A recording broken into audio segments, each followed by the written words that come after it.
Bismillahirrahmanirrahim. Assalamualaikum warahmatullahi wabarakatuh. Hamdan wa syukran, segala puji hanya bagi Allah Subhanahu wa taala. Mudah-mudahan kita selalu bersyukur atas limpahan nikmat yang tidak pernah bisa kita hitung.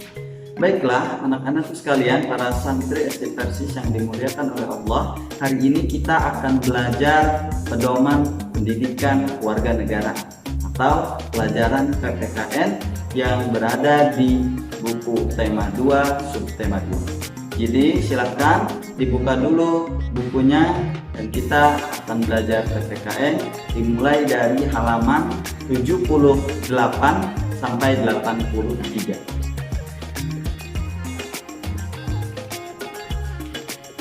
Ya, di halaman 78 yaitu kita akan belajar mengamati hak, kewajiban, dan tanggung jawab.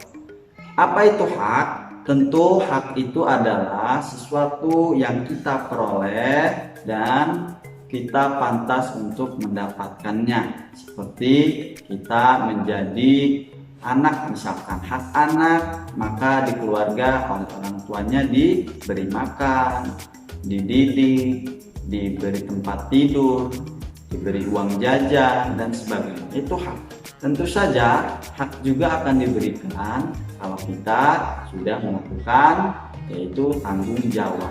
Apa tanggung jawabnya? Misalkan sebagai anak di rumah, tanggung jawabnya membantu orang tua, misalkan membantu membersihkan rumah dan sebagainya. Banyak tanggung jawab sebagai anak, mendoakan orang tua.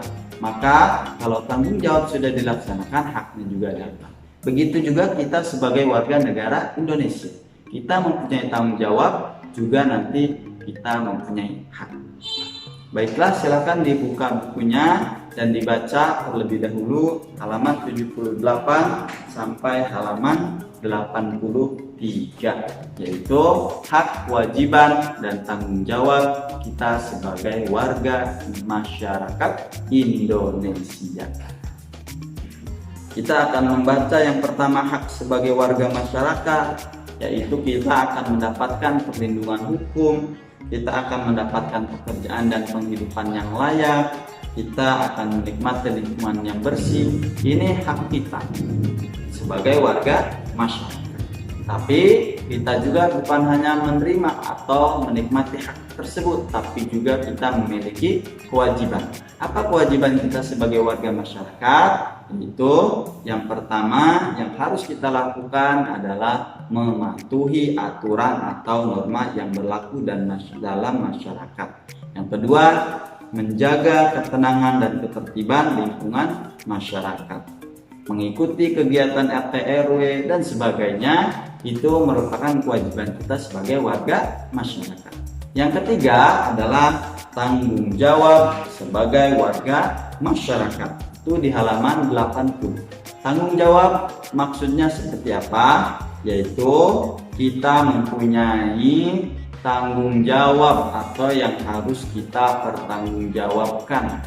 Maksudnya adalah kalau kita menjadi warga masyarakat Indonesia, maka yang pertama kita harus menjaga keutuhan wilayah Negara Kesatuan Republik Indonesia atau NKRI. Itulah tanggung jawab kita, harus selalu menjaga negara ini.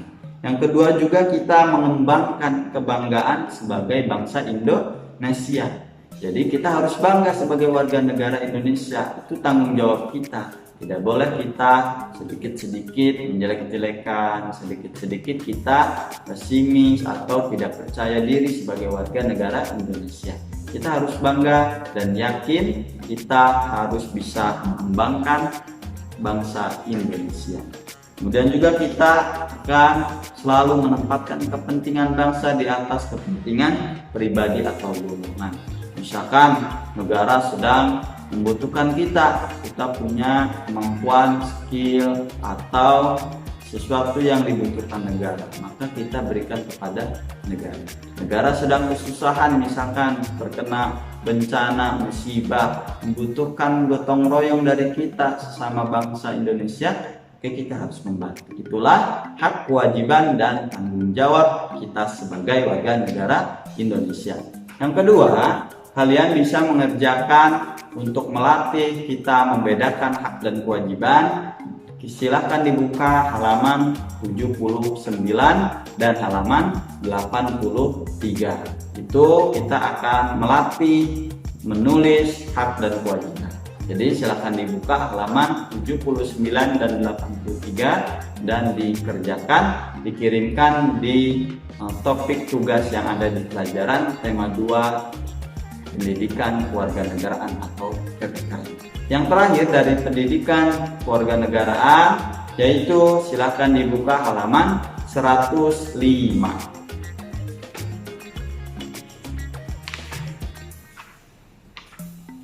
Ya, sudah dibuka halaman 105. Di halaman 105 kita akan membaca materi tentang musyawarah. Itu pernah mendengar kan musyawarah itu apa? Musyawarah itu adalah kita menyepakati, membicarakan, mendiskusikan tentang suatu hal, masalah ataupun kita mencari solusi. Jadi itulah musyawarah. Gunanya yaitu kita kumpul membicarakan satu topik untuk menemukan solusi dan sebagainya. Nah, kalian buka di yang pertama. Musyawarah itu di sini adalah untuk membicarakan permasalahan bersama-sama. Ada ciri-ciri dari musyawarah. Ada 1, ada 2, ada 3. Kalian baca di halaman 105. Kalian nanti akan juga memahami bahwa musyawarah itu bukan seperti debat yang kita beradu pendapat sampai marah, bukan. Tapi musyawarah itu justru dengan adab, dengan etika sopan santun, bicaranya juga dijaga supaya hasil dari musyawarah itu mufakat, yaitu ada kesepakatan, ada solusi dari hasil berbicara bersama-sama. Mudah-mudahan itu dipahami, kita selalu menjadi warga negara Indonesia yang baik, kita mentaati aturan yang ada di negara sehingga kita menjadi warga negara yang mempunyai hak, kewajiban dan tanggung jawabnya masing-masing. Mudah-mudahan bermanfaat. Itu saja yang bisa disampaikan. Selalu jaga kesehatan dan kita selalu memohon perlindungan kepada Allah Subhanahu wa ta'ala. Assalamualaikum warahmatullahi wabarakatuh.